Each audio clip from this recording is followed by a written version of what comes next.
This macro allows you to trim multiple lines onto a selected element with an offset. Start the macro.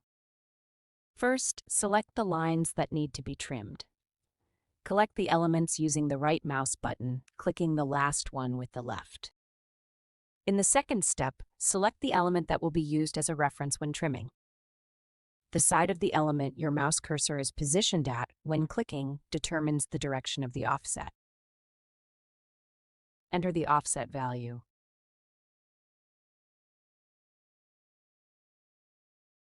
The lines have been trimmed. The macro can be repeated with a right click. To end the macro, click left.